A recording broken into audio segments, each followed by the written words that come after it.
fishing.org.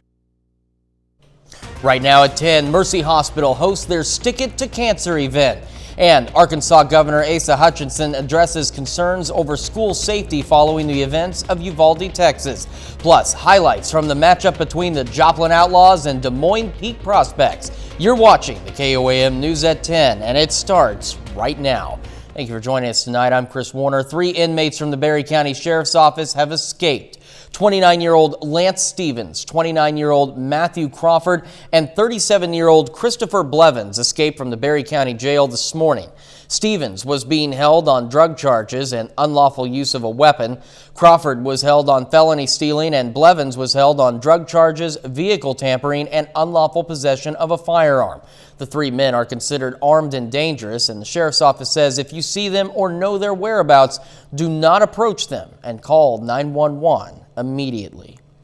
A Missouri man who wore an ankle monitor during a bank robbery in Independence, Kansas, has issued a guilty plea. Paul Gordon robbed Equity Bank more than a year ago when he walked in and handed a bank teller a note that said, quote, "I got a gun, don't do anything stupid, put the money in the bag," end quote.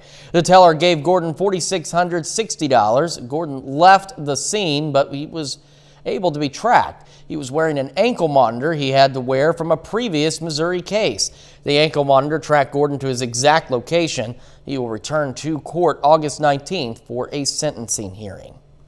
Kansas Attorney General has filed first-degree murder charges in a Coffeyville man's death. Authorities say 61-year-old David Jackson of Coffeyville shot and killed Melvin Simpson Jr. on May 14th inside Jackson's apartment. He remains in Montgomery County Jail on $1 million bond. A Coffeyville man pleads no contest in the fatal accidental shooting of a Chanute teenager. Authorities say 19-year-old Traven Hayes Smith accidentally shot and killed 15-year-old Nasha Gregory at a Coffeyville home in March. Today, he pleaded no contest to the charges of involuntary manslaughter and aggravated endangerment of a child. He is set to be sentenced on July the 18th. Another warm day here for us. Doug Heddy joining us with the first look at that forecast. Well, it definitely turned out to be a nice day for us today to end the week after we had all the showers. We had the thunderstorms earlier this week. We had that severe batch that rolled through Wednesday night into Thursday morning, but just some clouds kind of streaming through as we worked into the afternoon and the evening hours. Overall, we look pretty good. I am tracking some thunderstorms out to the west, and eventually this batch will get into the region by tomorrow afternoon. This is going to give us some clouds. This will also give us a chance that we could get a few scattered thunder showers by the time we head into Saturday afternoon. But overall, it looks pretty good. 56 to start, 66 by 10, and then 74 and then 79 by the time we head into the afternoon. But we are going to have that chance to get a few isolated thunderstorms. But our rain chances really increase this week. I'll have those details here in just a bit. All right, Doug, thank you. A local foundation hosted an event today called Stick It to Cancer. The Missouri Health Foundation hosted a dinner from area restaurants and came with a twist. Everything is served on a stick. It also featured live music, and all of the proceeds from the event will fund equipment and programs to benefit area cancer patients. It feels really good to be able to get back together, just to see our providers, see patients, see community members come together for the greater good. Every single person knows somebody, loves somebody who either has had cancer or who has cancer, and to know that what we're doing here tonight will help. Stick It to Cancer was hosted at the Sterling Event Center. City of Pittsburgh will be making some improvements through federal investments. U.S. Senator from Kansas Jerry Moran was on hand for the announcement today. The police department is receiving $235,000 for new tasers and virtual reality training. The city is also getting $3 million for a new water treatment plant that will last 75 years. There's going to be actual equipment that the officers will put on, like a headset, other sensors on the body, and they would be placed into this controlled training environment where they'd be placed in situations where they'd have to exercise de-escalation skills. Senator. The treatment plant is expected to cost a total of $40 million. The city is looking for other investment partners to help with the cost so it doesn't fall completely on taxpayers. Senator Moran also on hand to announce a special honor for a Pittsburgh resident. Johnny Bima and his late twin brother Louis served in Southeast Asia during World War II as part of the Merrill's Marauders. In 2020, Congress approved legislation to give the Marauders the Congressional Gold Medal for their service. Today, Johnny and Louis' family were awarded that medal. The country needs to see that there are people who are willing to do things that are more important than just themselves. And that's what this represents today, honoring an individual and hoping that the rest of the country behaves the way that these two men did during World War II. The medal was awarded during a ceremony at Pitt State's Veterans Memorial. Some local kids spent the nice weather fishing today. The Neosho National Fish Hatchery hosted a free kids fishing derby. Kids between the ages of 7 and 12 and their families were able to cast a line and fish for trout in the hatchery. They were also able to take home any fish that they caught. This is just a day to actually give back to the community. To get these kids out, get them engaged in the great outdoors is the number one goal here. The equipment used today, like fishing poles and lures, was donated by local residents. A Joplin woman is a victim of identity theft. Denise Ramey says that they were contacted on Facebook from who they thought was an old friend.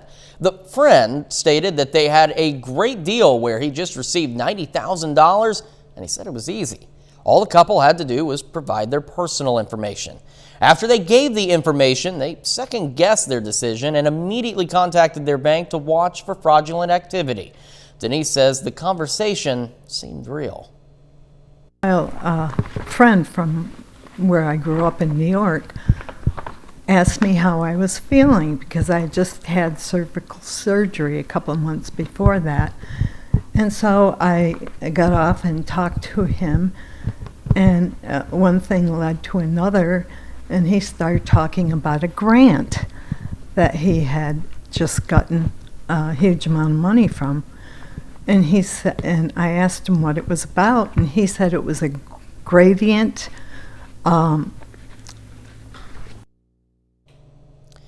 Denise says she worked at a bank for years, so she swore it would never happen to her. Coming up, Tulsa residents hold a vigil for the victims from the hospital shooting. Plus, Arkansas Governor Hutchinson addresses concerns about school safety. A vigil was held for the victims of Wednesday's deadly shooting at St. Francis Hospital in Tulsa Friday evening. Those in attendance were asked to wear pink to honor the 3 healthcare professionals and patient who were gunned down. The St. Francis Health System says it is providing counseling, pastoral care, and pet therapy to help its employees traumatized by the incident. A fund to benefit the families of the victims has been set up with the Tulsa Community Foundation. Arkansas Governor Asa Hutchinson is considering a special legislative session to address school security. Noah Tucker reports on his hopes and what schools are already doing. School is out for the summer here in Harrison, but there will be plenty of discussions in the coming months about school security.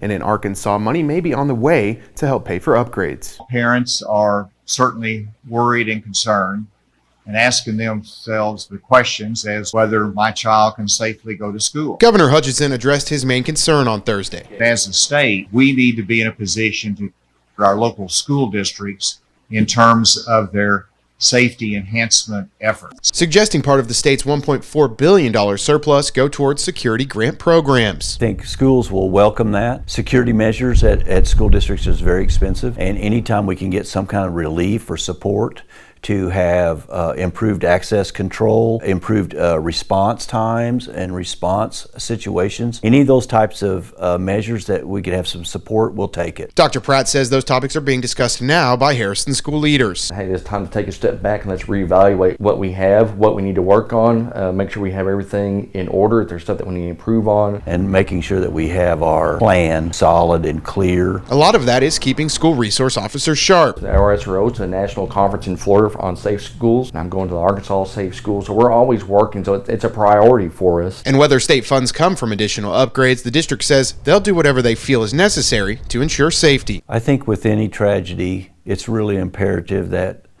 parents talk to their students, their children, about these situations and make them aware. Our best response will be the people that's already in the building to notice something unusual, something different, something doesn't look right. No word yet on whether there will be a special legislative session, but Governor Hutchinson's comments were clear yesterday. He wants to be proactive and help schools address security concerns now during the summer months.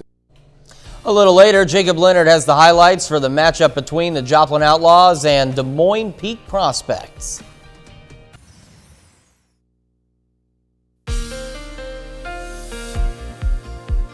Hey, definitely turned out to be a great Friday for us today. Of course, we had thunderstorms Wednesday night into Thursday morning, but we've had a chance to dry out just a bit. We've had so much rain over the past 5 or 6 weeks, and Friday was great. This evening's been good. We just have a few mid and upper level clouds which have been streaming through, but all in all, it looks pretty good. We have a weak little wave passing to our south down through parts of Texas. We do have some severe thunderstorms getting going.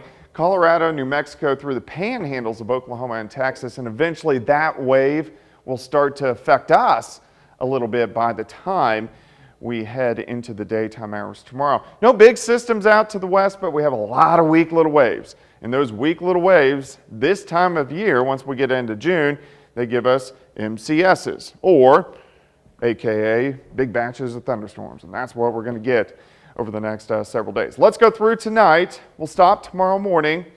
Some clouds increasing, sitting upper 50s, so refreshing start. Clouds kind of increase through the morning hours, I think dry. We may get a few spotty showers on the Kansas and Oklahoma side. Here's the noon hour, temps into the mid 70s. As we go into the afternoon, still some clouds sticking around. Again, a few random showers, a random thunder shower, nothing strong, nothing severe. Overall, a pretty good Saturday. 56 to start, 74 by noon. High temp 79, slight chance for a few scattered thunderstorms, south winds 5 to 15. All right, tomorrow night we got to watch for a complex to our northwest. If this can develop, it drops in Sunday morning. Some of these storms could be strong, possibly severe. If we had anything severe, we're talking about hail and wind, but some heavy amounts of rain. So here's Sunday morning. This batch dives through. And so at least Sunday, it's going to be a rainy start. By the afternoon, we break out, see some sunshine, and we rebound back into the 70s. Guess what? We do it again. Let's go into Sunday night, into Monday morning. Look at this. Another big batch. Showers, thunderstorms, most likely strong to severe. Plows on through.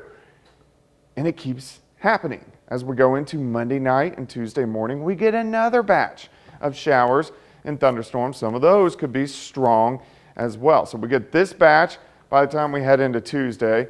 We dry out Tuesday afternoon. We do it again Wednesday. Another batch of showers and thunderstorms. We even do it again Thursday into Friday. So we have a lot of complexes of showers and thunderstorms that are going to affect us as we go through the next week. 79 tomorrow, 80 on Sunday, 83 Monday. We hold upper 70s to near 80 degrees, but of course, you can see we have rain chances every day. So this is going to be a problem.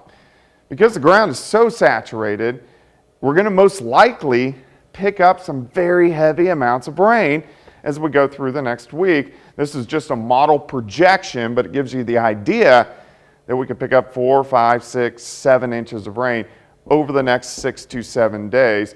And we haven't even dried out yet. So unfortunately, we got to deal with that. But overall, temperatures are looking pretty good. Chris? Yeah, those temperatures are looking pretty good. With those rain chances, though, Doug, now's the time to get the Skywatch Weather App. If you don't already have it, you can get the day's weather, know about any severe weather situations at any time. And guess what? This app, it's free. It's available in the Apple App Store and the Google Play Store. All you need to do on your phone is search for the KOAM Skywatch Weather App. Well, Columbus, Kansas had the grand opening for the H&H Splash Pad at Discovery Park today for all people to go out and cool off from the warm weather. The grand opening had live music, food trucks, and Columbus Fire and Rescue grilling for a fireworks fundraiser. Splash Pad can be located in the southeast corner of the square. And then, of course, we do want to remind you of this. We show it to you all the time because it's a big deal. It's the KOAM More Power Project. This tower cam brought to you by R.E. Smith Construction. This project will impact you. You can find out how at KOAMnewsnow.com/power. Turning to sports now, Jacob here now with sports, of course, as we mentioned. Joplin Outlaws aiming for their first win of the season tonight. Outlaws back at home tonight facing the Des Moines Peak Prospects. We're going to have highlights from that game. Plus, a former Joplin football standout commits to Missouri Southern, and we're going to talk about Game 1 of the NBA Finals. That and more after this.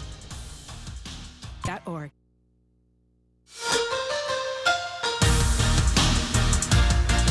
The Joplin Outlaws lost a tough one to open the season last night, falling to the Nevada Griffins 5-4. The Outlaws are right back on the field tonight, aiming to bounce back and pick up their first win of the summer. The Joplin hosts the Des Moines Peak Prospects this evening at Joe Becker Stadium.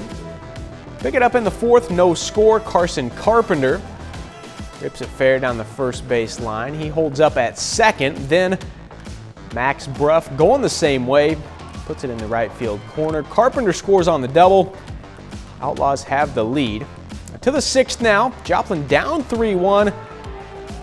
Ian Bailey grounds out the shortstop, but he gets the RBI. Cade Lott scores. The same inning, Michael Long get it through this time. 2 score on that. Outlaws take back the lead.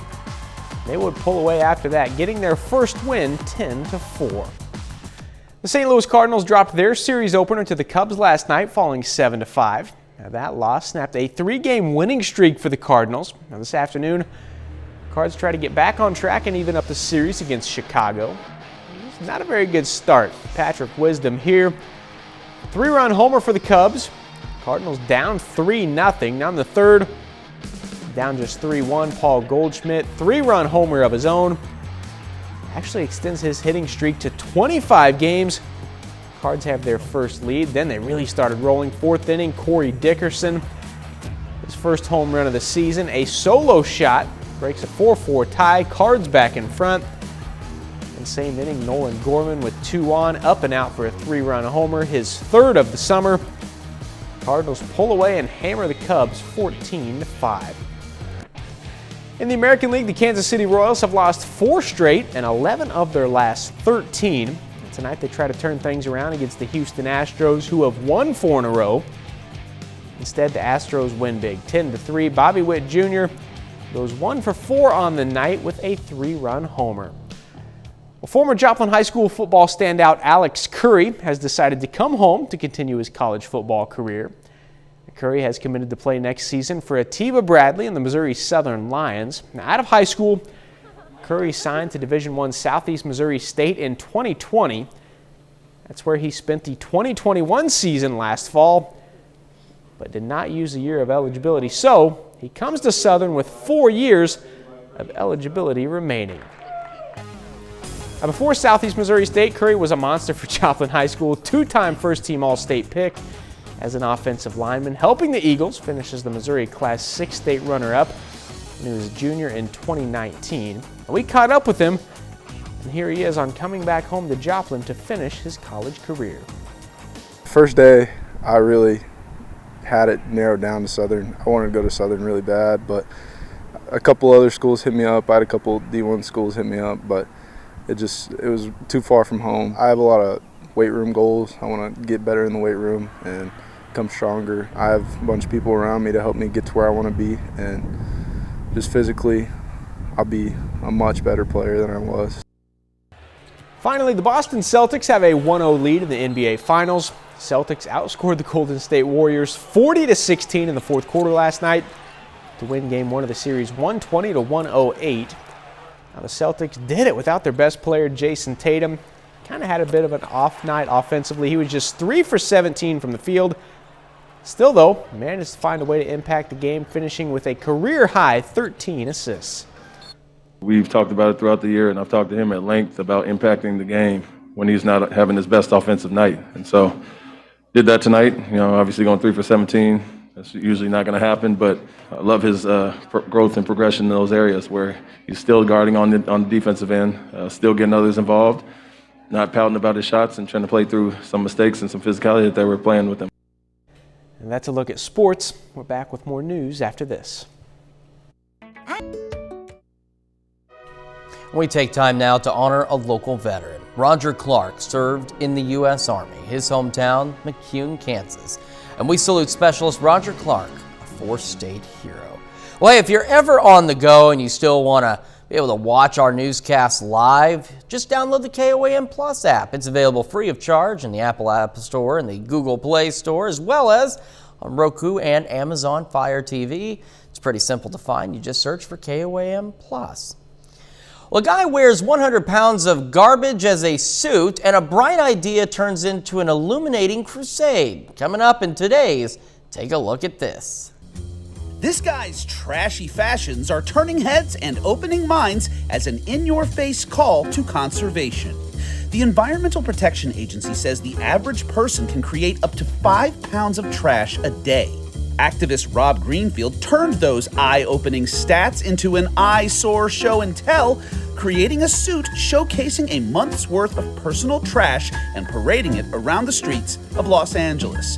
Greenfield says he wore the suit every time he left his home and was reportedly sporting 100 pounds of garbage by the end of the month. This North Carolina native has been living green out loud for years, promoting sustainable food sourcing and a near-zero waste lifestyle. Greenfield's latest efforts may showcase what gets thrown away, but he hopes his message is something that gets recycled. An illuminating idea in Baltimore has turned into a full-on crusade for street safety.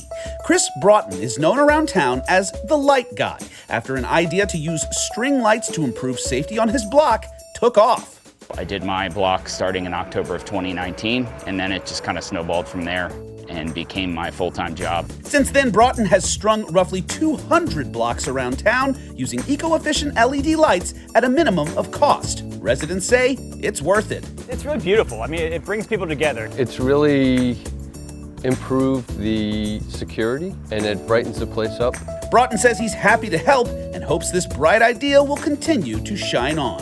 For Take a Look at This, I'm Jeremy Roth. Certainly a bright idea there at the end. Now take a look at this. Jacob Leonard's still here with sports and a little disappointed in the Royals, but pretty proud of the Cardinals. Yeah, at least they won. And also Pittsburgh State first baseman Garrett McGowan, I want to give a shout out to him, a first-team All-American today by the ABCA. So congratulations to him. Outstanding. We've got some outstanding athletes in our area. Jacob, thank you so much. That is our time for now. We'll see you back here tomorrow night. Thanks for making us part of your night.